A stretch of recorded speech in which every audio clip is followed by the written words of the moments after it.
Preview.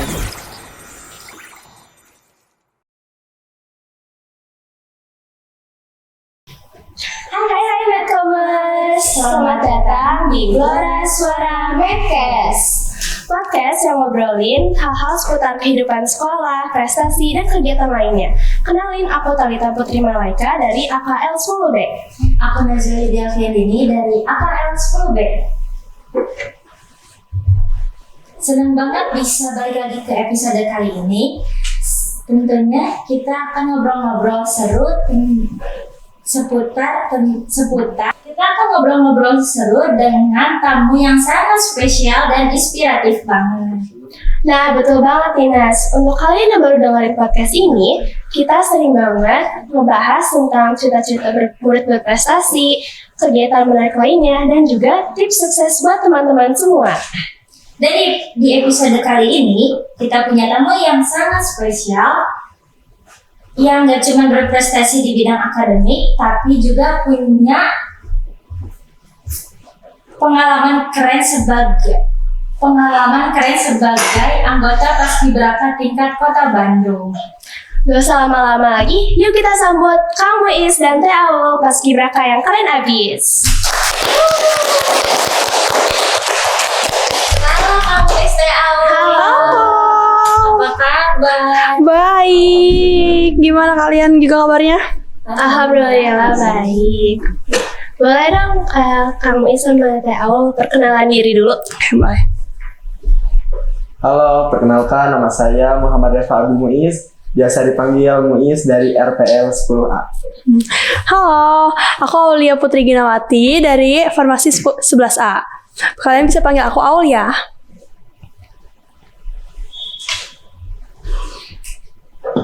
Salam kenal Akang Teteh. Kita langsung aja ya ke pertanyaan pertama. Awal mulanya bisa ikut seleksi Paskibraka. Gimana awal mulanya Akang Teteh bisa ikut seleksi Paskibraka? Apa yang bikin tertarik jadi bagian dari mereka? Kamu bisa menjawab dulu. Jadi pada saat sebelum menjadi Paskibraka Kota Bandung, ada seleksi Paskibraka. Pada saat itu saya belum mengetahui apa itu Paskibraka. Pada saat technical meeting bulan Februari tanggal 7, di situ dijelaskan apa itu Paskibraka. Paskibraka adalah pasukan pengibar bendera pusaka yang akan bertugas di tingkat kota, provinsi maupun nasional. Di situ kita dikasih tahu keseruan menjadi seorang Paskibraka dari pada saat latihan maupun pada saat penugasannya. Oke. Tadi pertanyaannya apa yang bikin menarik ya? Yang bikin menarik jujur karena pertama ngelihat yang sebelum-sebelumnya yang kemarin bertugas, tahun kemarin bertugas itu benar-benar keren banget karena kita sebagai Paskibraka Kota Bandung sebagai calon anggota Paskibra saat tahun kemarin melihat mungkin akang tetehnya juga benar-benar ngerasa menarik banget ngelihat badannya, postur badannya yang tegap atau kemampuan mereka public speaking itu benar-benar bisa diacungin jempol banget. Itu yang bikin kita tuh tertarik buat masuk Paskibraka Kota Bandung ini. Wah, kalau proses seleksinya pasti panjang dan juga banyak tantangan ya. Boleh dong diceritain Kang Teh? Ya, jadi seleksi pertama technical meeting pada tanggal 7 Februari. Setelah itu ada seleksi administrasi.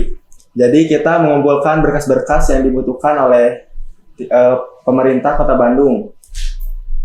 Setelah itu kita akan ada seleksi TWK atau tes wawasan kebangsaan dan tes intelijensia umum. Latihan fisik pasti jadi salah satu bagian terberat ya. Bisa ceritain nggak gimana latihan harian kalian pas persiapan Paskibraka? Aku menjawab. Oke. Latihan fisiknya benar-benar mungkin terkuras banget ya energinya, tapi sangat amat worth it banget untuk hasil kedepannya. Untuk proses latihan fisiknya tuh sekitar untuk yang intensnya itu 1 bulan. Makanya kami berdua ikut dispensasi dari sekolah, dapat surat dispensasi dari sekolah untuk melakukan latihan paskibraka ini. Terus latihan fisiknya juga benar-benar mungkin kalau dibilang sangat berat, cuman karena ngejalaninnya tuh bareng-bareng sama 100 orang rekan kita, jadi benar-benar kerasa serunya banget, apalagi saat mungkin dimarahin atau diapain tuh benar-benar kerasa bareng-barengnya gitu, makanya gak bikin capek juga ke kitanya. Mungkin kalau dongkol ada, tapi enggak sedongkol itu gitu, karena bareng-bareng. Oke, kalau pas upacara HUT RI, pasti ada rasa bangga yang gak bisa digambarin ya? Pastinya ada dong, ngerasa bangga banget karena ngerasa punya kesempatan, apalagi paskibraka ini tuh kan cuman sekali seumur hidup ya. Kita udah gak bisa ikut seleksi lagi buat tahun depan atau tahun ini. Tahun depan maksudnya. Pertama bangga karena benar-benar bisa bertugas di balai kota, nginjekin kaki di balai kota, benar-benar bangga banget gitu rasanya. Kalau kamu sendiri gimana? Ya, dikarenakan aku penugasannya pada saat penurunan. Jadi pada saat melihat rekan-rekan saya mengibarkan, saya juga merasa bangga karena yang melihat hasil dari perjuangan selama 1 bulan penuh kita berlatih. Itu pasti jadi momen yang gak akan dilupain ya. Setelah jadi anggota paskibraka, ada nggak pelajaran yang menurut kalian paling berharga?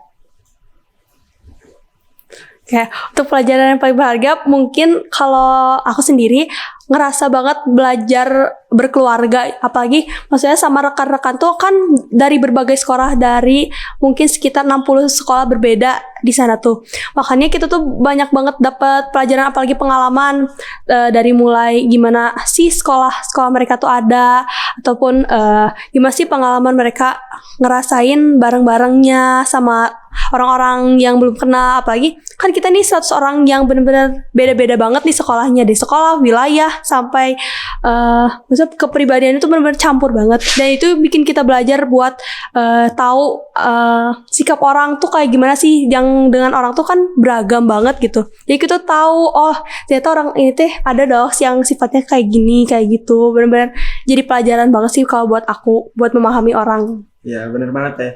Jadi kita tuh bakal berteman sama sekolah-sekolah yang menjadi paskibraka di tingkat kota, termasuk Krida Nusantara. Tahu kan Krida Nusantara?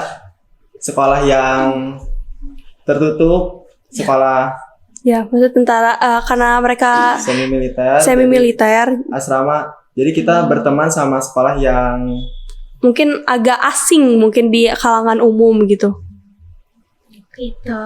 Oke, siap. Akang sama Tete juga nggak cuma aktif di paskibraka, tapi di akademik juga ya. Boleh dong gimana caranya membagi waktu antara latihan dan belajarnya? Kalau dari aku sendiri mungkin gak bisa manage waktu dengan baik kalau gak ada dukungan dari sekolah penuh. Apalagi kerasa banget sama aku dan Kang Muiz, kerasa banget dukungan dari sekolah tuh sangat amat membantu. Apalagi teman-teman yang bisa luangin waktunya dan sempetin waktunya buat ikut ngejar pelajaran bareng kita. Apalagi kita kan dispennya 1 bulan ya, jadi benar-benar butuh banget bantuan teman-teman. Apalagi kalau aku sendiri saat penugasan atau saat latihan penugasan itu kan sedang kampanye ketua OSIS dan wakil ketua OSIS. Benar-benar sangat terbantu banget dengan ketua OSIS saya sekarang, karena benar-benar ngebantu banget. Pertama karena saya selama sebulan tuh gak bisa ngapa-ngapain gitu, gak bisa keluar dari latihan ini, gak bisa izin atau gimana. Dia tuh benar-benar baik banget gitu, ya makanya bisa manage waktunya dengan baik. Ngerti gak? Ya. Ya. Ya, Dari Kang Muiz ada?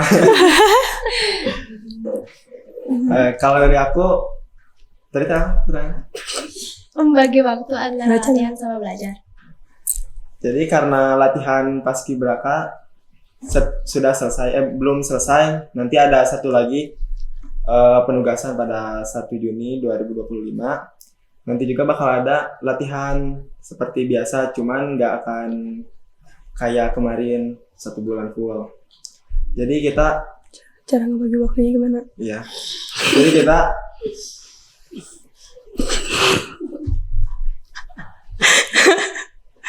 Untuk siangnya kita latihan, untuk malamnya mungkin kita banyak ngejar tugas juga yang ketinggalan. Materi. Iya benar, ngejar banget materi, apalagi aku kan praktek gitu, jadi Iya. benar-benar harus ngejar banget.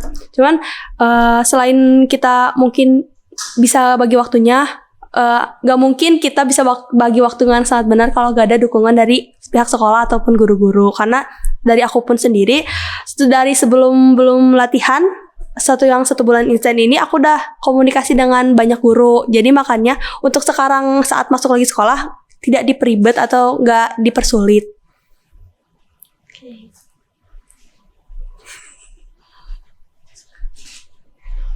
Pasti manajemen waktu jadi kunci penting ya. Bisa bagi tips nggak buat teman-teman yang dengerin gimana caranya ngatur waktu supaya semuanya tetap seimbang.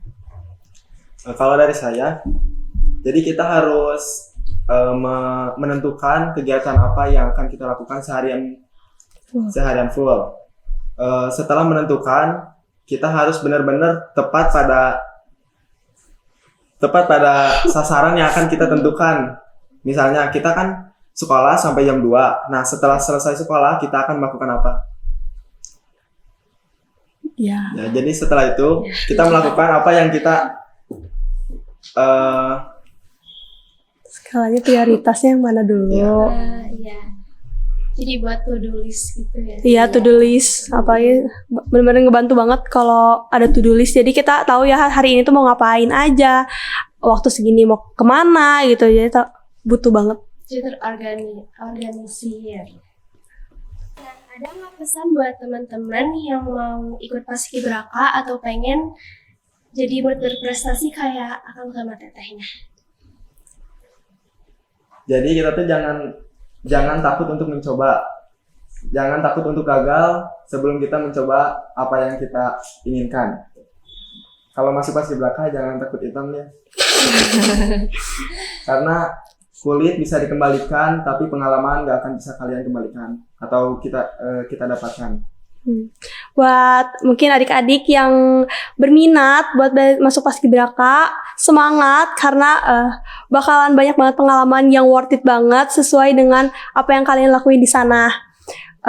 Dan kita juga sangat amat merekomendasikan kalian buat mencoba seleksi paskibraka ini. Pesan kalian pasti bakal sangat memotivasi teman-teman di luar sana. Terima kasih banget Kang Muiz Teh Aul waktunya dan ceritanya inspiratifnya. Nah, sebelum closing, kita ada pertanyaan nih dari Medcommerce. Betul banget, sekarang waktunya Medcommerce bertanya.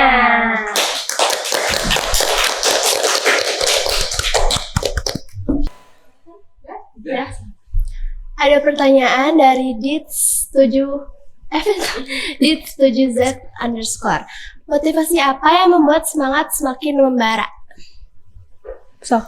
Nah, sebenarnya selain motivasi, kita juga untuk membangkitkan semangat kita diadakannya yel-yel. Jadi kita membuat yel-yel untuk membangkitkan semangat para paskibraka. Kalau dari saya, motivasi yang saya ingat, jika fisikmu mulai melemah atau tidak mampu, biarkan mentalmu berbicara. Kalau aku sendiri motivasi semangat apa ya? Motivasi semangatnya mungkin karena pengen banggain diri sendiri dan orang lain, apalagi orang tua. Jadi bikin semangat banget sih setiap harinya. Pertanyaannya dari @fg_. Gimana caranya bisa benar-benar manage waktu karena kan sibuk dengan banyak kegiatan. Kayak yang disebutin tadi, banyak banget orang yang nolong ya. Jadi kita bisa benar-benar bisa manage waktu dengan sangat baik gitu. Gak mungkin kalau kita manage waktu dengan kemampuan kita sendiri ya, karena pertama kita makhluk sosial, jadi butuh banget bantuan, apalagi dengan kita yang banyak banget kegiatan. Jadi kan kegiatan kita full seharian kalau pada saat latihan. Jadi kita memprioritaskan kegiatan apa yang kita Yang kita mau lakukan. yang kita mau lakukan lebih penting atau tidak. Jadi kalau lebih penting kita akan melakukan kegiatan itu seperti latihan. Ya, latihan.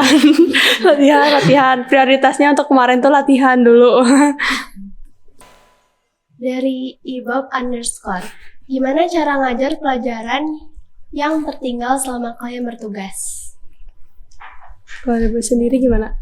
Kalau aku kan setelah pulang latihan nggak mungkin ngerjain tugas ya karena kecapean. Ya. Ya, jadi setelah penugasan aku minta ngajarin ke temen atau materi yang tertinggal nggak ngerti. Ada materi yang nggak ngerti, aku tanyain ke teman-teman sama ngerjain tugas, minta tolong. Kalau aku sendiri, jujur karena teman-teman kelas aku sangat suportif ya, jadi setiap malam tuh mereka kasih materinya. Jadi setiap malam tuh aku setelah beres latihan tuh bisa baca-baca, lihat videonya atau lihat tugas-tugasnya gitu. Makanya bisa sampai sekarang tuh kekejar, alhamdulillahnya tuh. Karena teman-temannya juga sangat suportif di grup tuh udah ngirimin ini loh belajar ini tadi tuh kayak gitu. Makanya bisa kekejar. Lucu.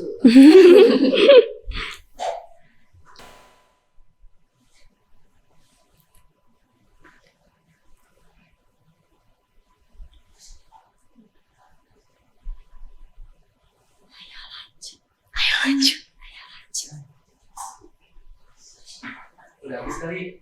Udah habis. Jadi pagi. Pagi. Itu Udah berarti. udah. Nah, cepetnya. Alhamdulillah.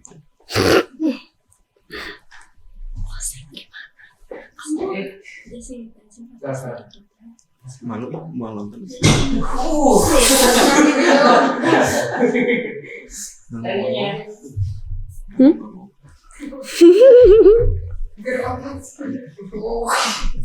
nggak mau bahasa Indonesia. Udah closing. Jawa. Closing. Jawa.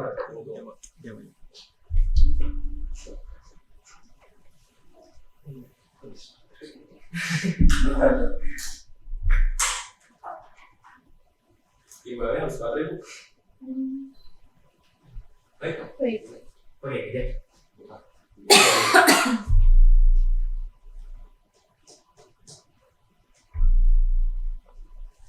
Udah, ready? Oke. Sekian podcast dari kita. Jangan lupa buat subscribe, like, and share ya. Stay tune untuk episode berikutnya. Dadah! Oke.